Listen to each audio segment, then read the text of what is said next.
하나님의 말씀 함께 보겠습니다. 잠언 21장 1절에서 8절입니다. 구약성경 잠언 21장 1절에서 8절까지 봅니다.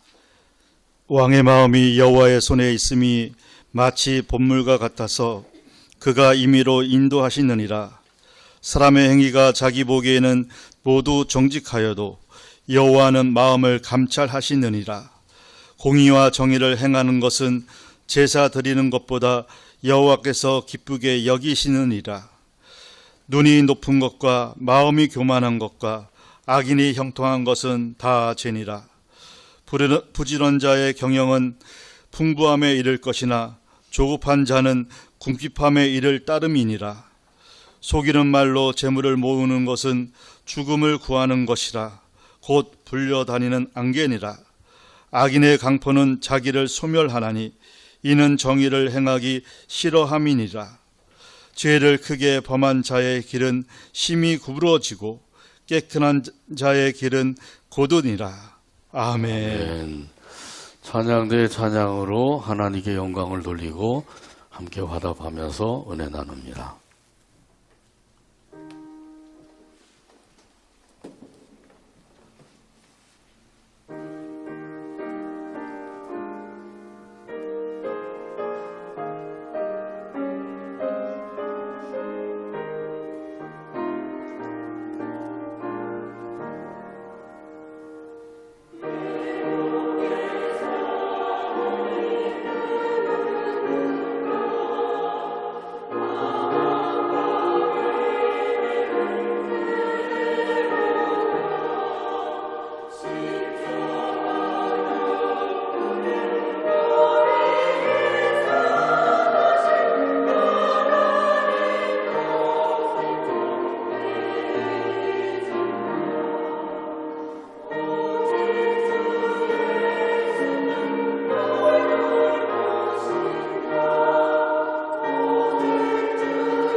뜻대로 역사하시는 하나님, 이런 제목으로 은혜 나눕니다. 같이 한번 따라서 하시죠.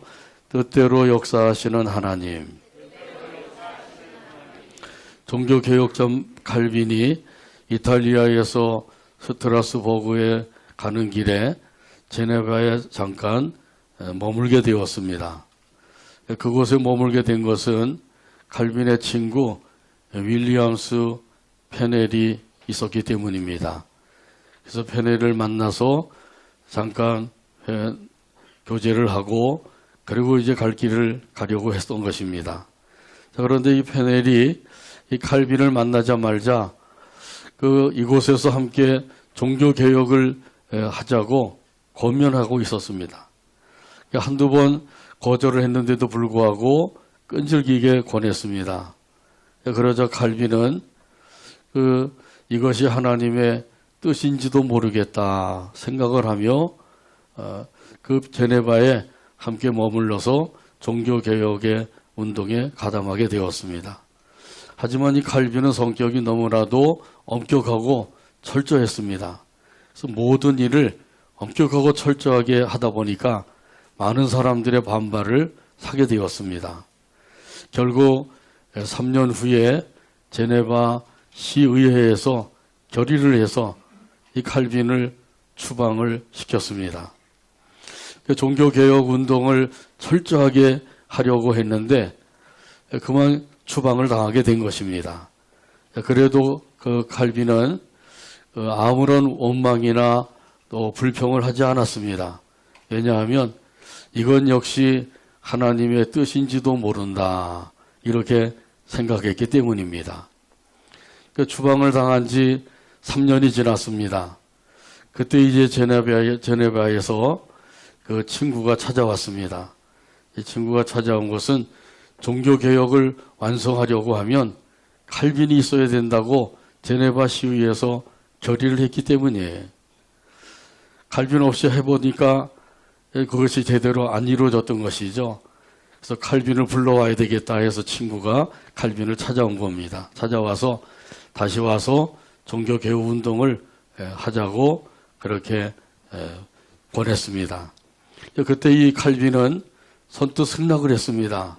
왜냐하면 이건 역시 하나님의 뜻인지도 모른다 이렇게 생각을 했기 때문이에요. 이렇게 해서 종교개혁을 완성할 수가 있었습니다. 결국 하나님의 뜻대로 종교개혁을 완성할 수가 있었던 것이죠. 하나님께서는 칼빈과 같은 사람을 통해서 하나님의 뜻을 이루십니다. 인간적인 생각을 하게 되면 쫓아낼 때는 언제고 또 다시 오라고 그럴 때는 언제냐 이런 생각을 하면은 도저히 승낙을 할 수가 없는 것이죠. 그러나 이건 역시 하나님의 뜻인지도 모른다 이렇게 생각을 하니까 승낙을 하게 되었고 종교개혁을 완성할 수가 있었던 것입니다. 하나님의 뜻대로 행하기를 원하는 사람은 하나님의 뜻을 이룰 수가 있는 줄로 믿습니다. 내 주여 뜻대로 행하시옵소서. 온 몸과 영혼을 다 주께 드리니 뜻대로 하소서. 할렐루야. 이 찬송 가사대로 고백하는 사람을 통해서 하나님께서는 하나님의 뜻을 이루신다고 하는 사실이에요. 오늘 본문 1절에서도 이런 사실을 말씀해 주고 있습니다. 왕의 마음이 여호와의 손에 있음이 마치 봇물과 같아서 그가 임의로 인도하시느니라. 아멘. 왕의 마음이 누구의 손에 있어요? 여호와 하나님의 손에 있습니다. 하나님의 손 안에 있다. 이 사실을 분명하게 말씀해 주고 있어요. 그래서 왕의 마음을 움직여서 하나님의 뜻을 이루게 하시는 거예요. 이스라엘 백성들이 범죄했기 때문에 바벨론에 포로 잡혀갔습니다. 바벨론에 포로 잡혀갔을 때 이스라엘 나라는 황폐하게 되었고 그리고 이스라엘 백성들은 바벨론에 포로 잡혀가서 포로 생활을 하게 되었어요. 이렇게 포로 생활이 얼마나 힘들고 어려워요. 멸시와 천대를 받으며 생활하게 된 것입니다. 자, 그러나 이스라엘 백성들이 비록 범죄해서 포로 잡혀갔지만은 포로 생활로 끝나지 않게 하시고 70년 만에 돌아오게 하겠다고 약속해 주셨어요. 예레미야 29장 10절에 보면은 이런 약속이 있습니다. 여호와께서 이와 같이 말씀하시니라. 바벨론에서 70년이 차면 내가 너희를 돌보고 나의 선한 말을 너희에게 성취하여 너희를 이곳으로 돌아오게 하리라. 아멘. 70년이 차면 이곳으로 돌아오게 하겠다. 이 하나님의 약속에 이 약속대로 포로 생활 70년 만에 돌아오게 하신 거예요. 이거야말로 기적 중에 놀라운 기적이에요. 인간의 생각으로는 도저히 이루어질 수 없는 놀라운 일이 이루어지게 된 것이죠. 근데 하나님께서 이 일을 이루시기 위해서 고레스 왕의 마음을 감동을 시키셨어요. 이 고레스는 바사 왕이죠. 페르시아 제국의 초대 왕입니다. 바벨론 나라를 멸망을 시키고 페르시아 제국을 건국한 왕이에요. 이렇게 페르시아 제국을 건국하고 가장 먼저 한 일이 이스라엘 백성들을 고국으로 돌려보낸 일이에요. 하나님께서 고레스 왕의 마음을 감동을 시키시니까 고레스 왕이 가장 먼저 그 고국으로 돌아가게 하는 그 일을 하게 된 것이죠. 에스라 1장 1절에 보면 이런 말씀이 있습니다. 바사왕 고레스 원년에 여호와께서 예레미야의 입을 통하여 하신 말씀을 이루게 하시려고 바사왕 고레스의 마음을 감동시키심에 그가 온 나라에 공포도 하고 조소도 내려 이르되 아멘. 아멘. 이 고레스 왕 원년에 이런 일이 일어나게 되었다 그랬죠. 고레스 왕 원년은 BC 538년이에요. 역사적인 사실이죠.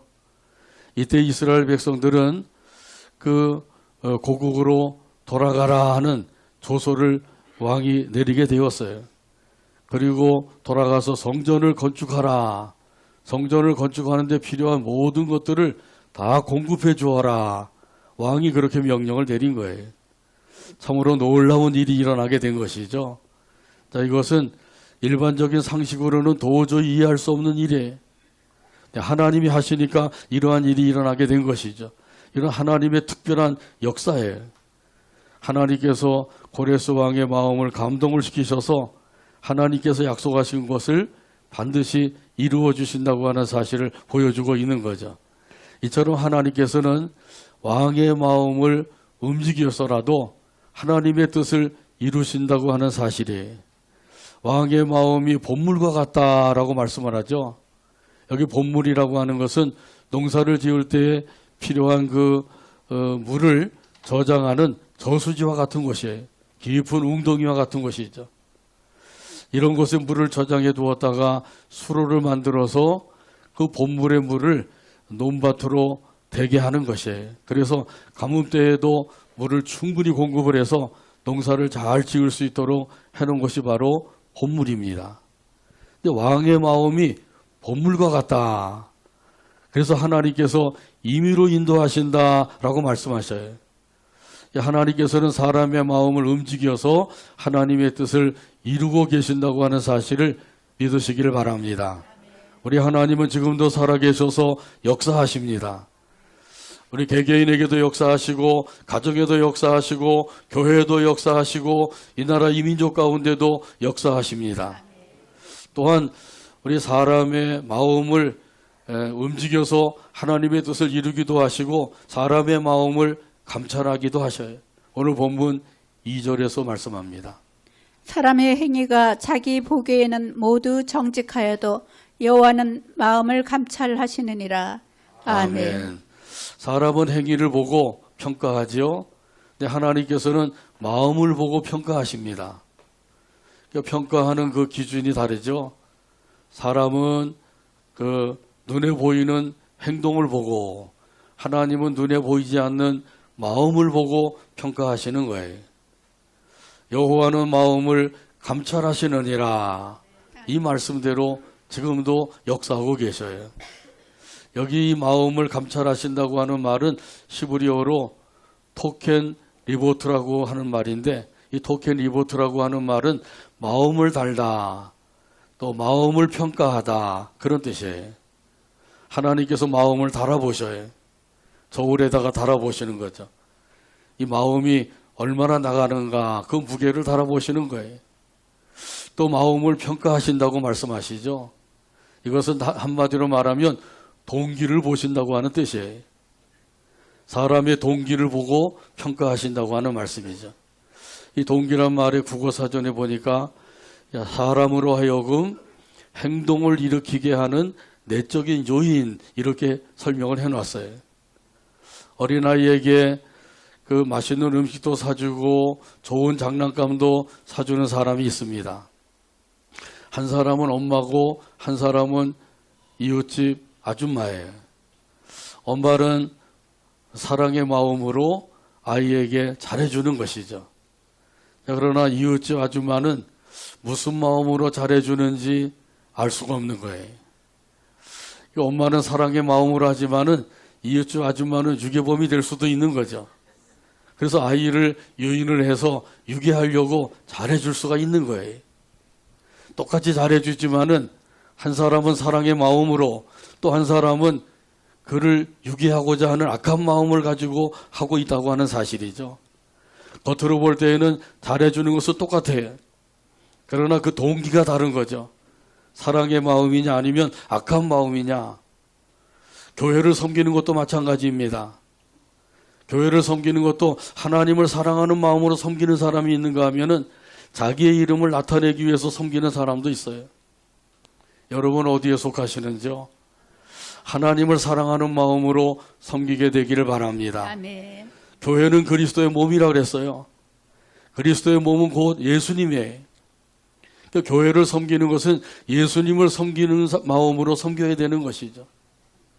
그런데 교회를 섬기는 데 있어서 인간적인 생각으로 섬기는 사람들도 있어요. 그렇기 때문에 내 마음에 들면 섬기고 내 마음에 안 들면 섬기지 않고 이렇게 되는 사람들이 많죠. 아주 잘못된 거예요. 교회는 예수님의 몸이기 때문에 예수님을 섬기는 마음으로 섬겨야 될 줄로 믿습니다. 그러면 하나님께서 기뻐하시는 거예요. 중요한 것은 하나님께서 사람의 마음을 보신다고 하는 사실이죠. 동기를 보고 평가하신다고 하는 사실이에요.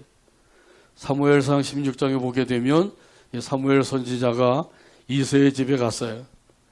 내가 제사를 드리러 이곳에 왔다. 그러니 너희 아들들을 데리고 오너라. 그러자 이새의 아들들이 사무엘 선지자에게 와서 인사를 올리게 되었어요. 큰아들 엘리압이 그 사무엘에게 인사를 드리게 되었어요. 그 아들을 보니까 키가 크고 용모가 준수했습니다. 그러니까 사무엘 선지자가 보고 속으로 생각을 했어요. 하나님께서 기름 부으실 자가 바로 이 아들이 아닌가, 이런 생각을 하게 된 거죠. 그때 하나님께서 사무엘에게 말씀을 하셨습니다. 사무엘상 16장 7절에서 말씀합니다. 여호와께서 사무엘에게 이르시되 그의 용모와 키를 보지 말라. 내가 이미 그를 버렸노라. 내가 보는 것은 사람과 같지 아니하니 사람은 외모를 보거니와 나 여호와는 중심을 보느니라 하시더라. 아멘. 사람은 외모를 보거니와 여호와 하나님은 무엇을 보신다고요? 중심을 보신대요. 중심이 어떠하냐? 하나님께서는 지금도 그걸 보고 계신 거예요. 동기가 어떠하냐? 그걸 보고 평가하시는 거예요. 순수한 마음, 진실한 믿음, 이런 마음을 가지고 하나님을 섬길 때 우리 하나님께서 기쁘게 받으시는 줄로 믿습니다. 아멘. 지금 이 시간 하나님을 예배하고 있는데 우리 하나님을 예배하는 그 마음이 어떠한가? 하나님께서는 그걸 보고 계시는 거예요. 똑같이 와서 하나님 앞에 시간을 바쳐서 예배하고 있는데 그 마음은 각각 다를 수가 있다고 하는 사실이죠.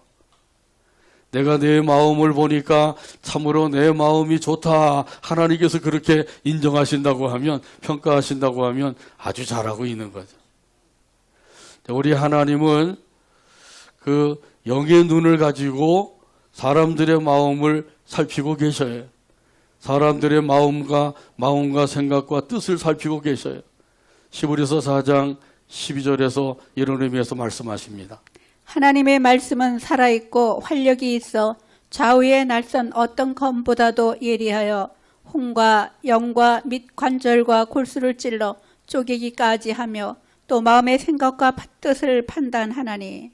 아멘. 아멘. 하나님의 말씀은 살아서 역사하는 역동적인 말씀이다. 이런 의미로 말씀하고 계셔요. 그래서 인간의 깊은 내면에 있는 생각과 뜻까지도 감찰하신다고 말씀하시고 계시죠. 그래서 하나님의 말씀을 들을 때에 그 말씀이 우리 속에 있는 그 내면의 생각과 뜻까지도 다 헤아리고 판단하시기 때문에 때로는 말씀을 들을 때 마음에 찔림을 받을 때도 있어요. 이럴 때 우리 두 가지 반응이 나타나죠. 하나는 어찌할꼬 하고 회개하는 사람들이에요. 또 하나는 더욱더 악한 마음을 가지고 악을 행하는 사람들이에요. 성경에 보게 되면 이 두 가지 반응이 나타나는 것을 알 수가 있죠.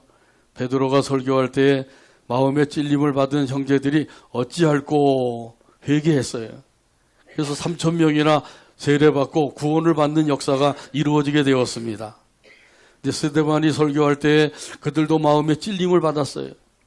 그러나 회개하지 아니하니까 오히려 더 그 마음이 악해져서 돌로 쳐서 스데반을 죽이고 말았던 것이죠. 지금도 마찬가지예요. 하나님의 말씀을 들을 때 마음에 찔림을 받는데 찔림을 받을 때 회개하는 사람이 있는가 하면은 그 더욱더 악한 마음을 가지고 나가는 사람들이 있어요.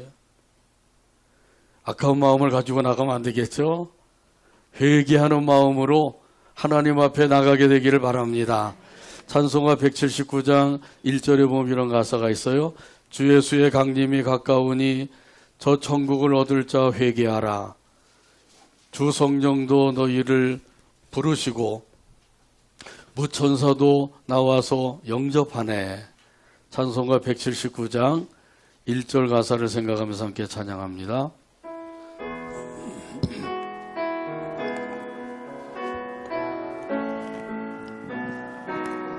주 예수의 강림이 가까우니 주 예수의 강림이 가까우니 저 천국을 얻을 자 회개하라. 저 천국을 얻을 자 회개하라.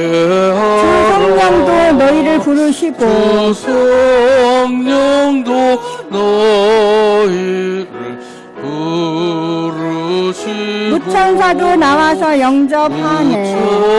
무천사도 나와서 영접하네.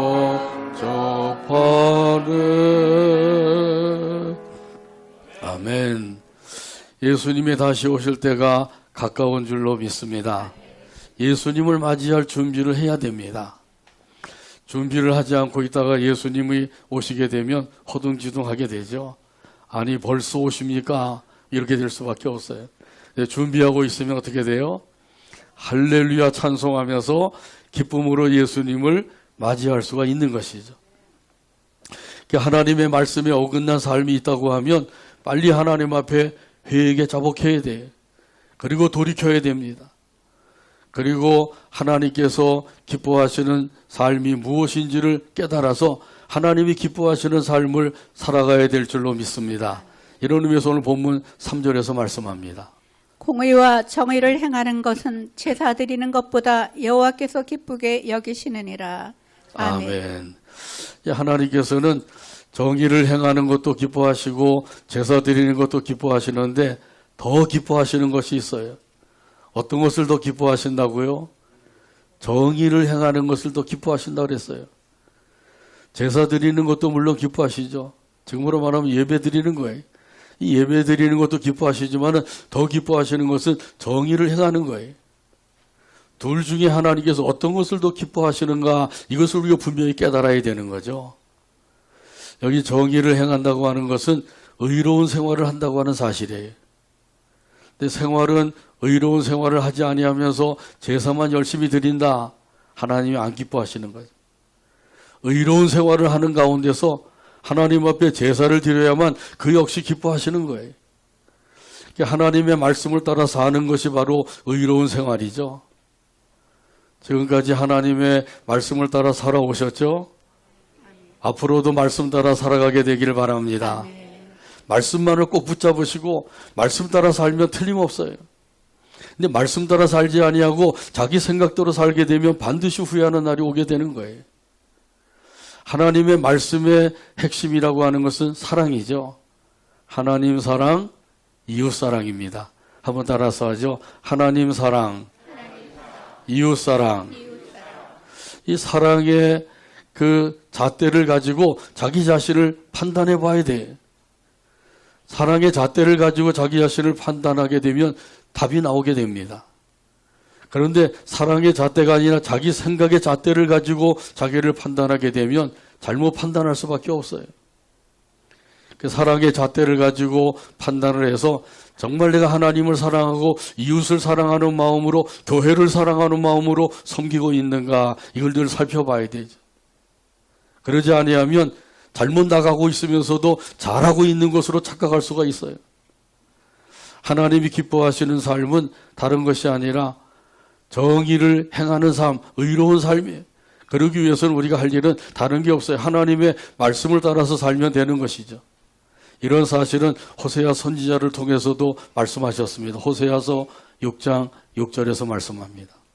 나는 인애를 원하고 제사를 원하지 아니하며 번제보다 하나님을 아는 것을 원하노라. 아멘. 한번 따라서 하실까요? 나는 인애를 원하고 나는 인애를 원하고 제사를 원하지 않는다. 제사를 원하지 아니한다. 아멘. 물론 제사 지내는 거 하나님께서 기뻐하시는 일이라 그랬죠. 근데 형식적인 제사 이건 하나님이 기뻐하지 아니하시는 거예요. 인애가 없는 형식적인 제사 이것은 하나님이 기뻐하지 아니하신다고 하는 사실이죠. 그래서 인애를 하고 사랑을 하는 가운데서 하나님 앞에 드리는 제사 이것을 하나님이 기뻐 받으셔요.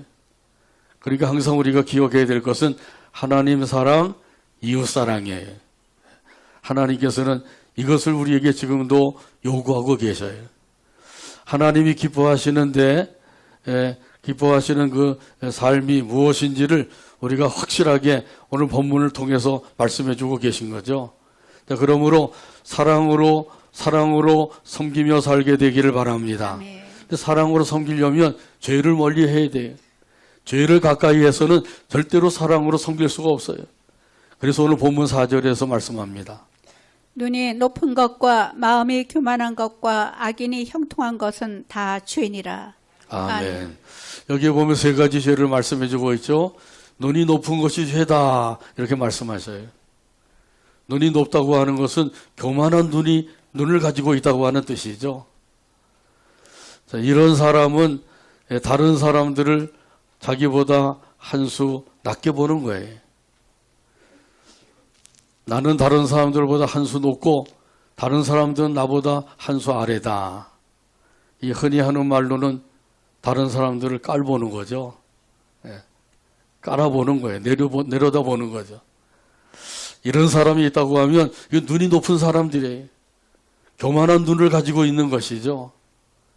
이것이 바로 죄라고 하는 사실을 분명히 말씀해 주고 있어요. 왜 자기는 높고 다른 사람들은 낮게 여기고 있는가? 무엇 때문에 그렇게 할까요? 그것은 주제 파악을 하지 못해서 그래요. 자기 주제를 모르기 때문에 자기는 높고 다른 사람들은 다 자기보다 한 수 아래라고 생각을 하는 거예요. 그렇기 때문에 교만한 눈을 가지고 항상 바라볼 수밖에 없는 거죠. 또한 마음이 교만한 것도 죄다 이렇게 말씀하죠. 교만한 마음, 이건 두말할 것도 없는 것이죠. 하나님께서 가장 싫어하시고 미워하시는 죄가 바로 교만이에요. 이 교만한 마음을 가지고 있게 되면 이런 사람들은 하나님의 뜻을 생각하지도 않아요. 자기의 뜻만을 이루기 위해서 힘쓰게 되는 것이죠. 하나님의 뜻을 무시하고 자기의 뜻을 최고로 여기는 사람들이에요. 그러니까 하나님의 뜻대로 살 수가 없는 거죠. 사울왕이 바로 그런 사람이었어요. 하나님께서 아말렉을 쳐서 그들을 다 멸하라, 호흡이 있는 것들은 다 죽여라 이렇게 명령을 하셨는데 사울왕이 아말렉을 쳐서 물리치면서 소떼와 양떼 또 아가왕을 끌고 오게 된 것이죠. 근데 핑계가 좋았어요. 하나님께 제사 드리려고요. 하나님께서 그런 제사 기뻐하신다 그랬나요? 기뻐하지 아니하신다 그랬죠. 그때 사무엘 선지자가 사울왕에게 말했습니다. 사무엘상 15장 22절에서 23절에 말씀합니다. 사무엘이 이르되 여호와께서 번제와 다른 제사를 그의 목소리를 청종하는 것을 좋아하심같이 좋아하시겠나이까. 순종이 제사보다 낫고 듣는 것이 순양의 기름보다 나으니 이는 거역하는 것은 점치는 죄와 같고 완고한 것은 사신 우상에게 절하는 죄와 같음이라. 왕이 여호와의 말씀을 버렸으므로 여호와께서도 왕을 버려 왕이 되지 못하게 하셨나이다 하니. 아멘. 순종이 무엇보다 낫다고요? 예, 또 듣는 것은 무엇보다 낫다고요? 수양의 기름보다 낫다고 말씀하시죠. 완고한 것은 우상 숭배제와 같다 이렇게 말씀하셔요. 예, 이 완고한 것, 자기 고집이죠. 아집에. 이게 바로 마음의 교만이라는 거예요. 이것은 우상 숭배제와 같다 이렇게 분명하게 말씀하고 있죠. 그러므로 교만을 버리고 겸손히 섬기게 되기를 바랍니다. 겸손으로 허리를 동이게 되기를 바랍니다. 아멘. 겸손의 본을 받게 되기를 바랍니다. 아멘. 또한 이 악인의 형통함이 죄다 이렇게 말씀하고 있어요. 악인인데 형통하게 되는 까닭이 뭘까요? 그것은 부당한 방법으로 다른 사람들의 것을 자기 것으로 삼기 때문이에요. 남의 것을 자기 것으로 삼는 사람, 이런 사람이 바로 악인의 형통함이 된다고 하는 사실이죠. 아합왕이 바로 이런 사람이었어요. 나봇의 포도원을 탐을 내서 부당한 방법으로 빼앗게 된 것이죠. 결국 아합왕과 이세벨이 나봇과 같은 죽임을 당하게 되었어요. 이 죄는 쓰레기와 같다고 그랬죠. 쓰레기는 오래 두면 냄새나고 썩고 벌레가 나고 파리도 꿰고 이렇게 될 수밖에 없는 거죠. 이 쓰레기는 빨리 버릴수록 좋은 거예요. 이 죄도 마찬가지입니다. 오래 담아두고 있으면 결국 마음이 부패가 되고 하나님의 뜻을 거스리게 되고 하나님께서 기뻐하지 아니하는 그런 삶을 살 수밖에 없는 거예요. 나는 그러지 말아야지 아무리 다짐하고 다짐한다 할지라도 죄가 그 마음속에 담아 있으면 그러면 결국은 그렇게 될 수밖에 없는 거죠. 죄는 오래 가지고 있으면 가지고 있을수록 손해가 되게 됩니다. 그러나 빨리 내어버릴수록 유익하게 되는 것이죠. 좀 더 구체적으로 이 죄에 대해서 오늘 본문에서 말씀해 주셔요. 오늘 본문 5절에서 7절 가운데 말씀합니다. 부지런한 자의 경영은 풍부함에 이를 것이나 조급한 자는 궁핍함에 이를 따름이니라. 속이는 말로 재물을 모으는 것은 죽음을 구하는 것이라. 곧 불려다니는 안개니라. 악인의 강포는 자기를 소멸하나니 이는 정의를 행하기 싫어함이니라. 아멘. 여기 보면 조급함에 대해서 말씀을 하죠. 이 조급함이라고 하는 것은 수단 방법을 가리지 아니하고 빨리 부자가 되고자 하는 마음이에요. 이게 조급한 마음이죠. 그러면 결국 어떻게 되겠어요? 죄를 지을 수밖에 없는 거죠. 또 여기 보게 되면 속이는 말이 죄라고 하는 사실을 말씀해 주셨어요. 거짓말. 거짓말은 누가 하나요? 사기꾼들이 하는 거예요. 보이스피싱. 이런 사람들은 사람을 속여서 남의 것을 자기 것으로 삼는 사람들이죠. 이런 사람들이 지금도 얼마나 많은지 몰라요. 거짓말을 일삼는 사람들, 이런 사람들은 하나님께서 기뻐하지 않는 사람이라고 하는 것을 말씀해 주고 있는 거죠. 또 여기 보면 악인의 강포. 이 악인의 강포는 자기가 가지고 있는 힘을 자기 욕심을 채우는데 사용하는 사람이에요. 하나님께서 주신 힘이 있어요. 각자 나름대로 힘이 있죠. 그 힘을 자기의 욕심을 채우는데 사용하면 안 되는 거죠. 어떻게 사용해야 되나요? 우리 하나님의 뜻을 이루는데 사용해야 될 줄로 믿습니다. 그러면 악인의 강포가 아니라 선인의 행동이 되는 것이죠. 이런 죄를 멀리 해야만 우리가 사랑의 마음을 가지고 섬길 수가 있고 사랑의 마음을 가지고 섬겨야만 하나님이 기뻐하시는 삶을 살아갈 수가 있는 거예요.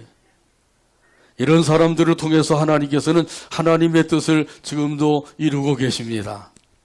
그래서 우리 마음을 먼저 깨끗이 하는 것이 중요한 것이죠. 어떤 일을 크게 이루기보다도 더 중요한 것은 마음을 깨끗이 하는 거예요. 마음을 깨끗이 하려면 어떻게 해야 되나요? 우리가 지은 죄를 빨리 하나님 앞에 회개 자복해야 돼요. 그러면 하나님께서 십자가에서 피 흘리신 예수님의 보혈로 깨끗하게 해주시는 줄로 믿습니다. 그래서 우리 마음이 청결하게 되는 거예요. 마음이 청결한 자는 복이 있나니 그들이 하나님을 볼 것이며. 아멘. 할렐루야. 아멘. 마음을 깨끗이 하게 되길 바랍니다. 아멘. 이런 사람 하나님께서 사랑해 주시고 이런 사람의 길을 형통하게 하시고 이런 사람들을 통해서 영광을 받으셔야 해요. 아멘. 이런 의미에서 오늘 본문 8절 말씀 찾아서 같이 한 목소리 읽고 오늘 말씀을 맺습니다. 죄를 크게 범하는 자의 길은 심히 구부러지고 깨끗한 자의 길은 보드니라. 아멘. 기도합니다. 하나님 아버지 감사합니다. 오늘도 사랑으로 인도하셔서 영광을 돌리게 하시고 말씀을 받게 하여 주시니 감사합니다. 주신 말씀이 마음에 새겨지도록 성령 하나님께서 역사해 주시고 생활 가운데 생각이 나서 하나님의 말씀을 따라 회개 자복하며 사랑의 마음으로 섬기며 살아가는 우리 모두가 되게 하여 주시옵소서. 예수님의 이름으로 기도하옵나이다. 아멘.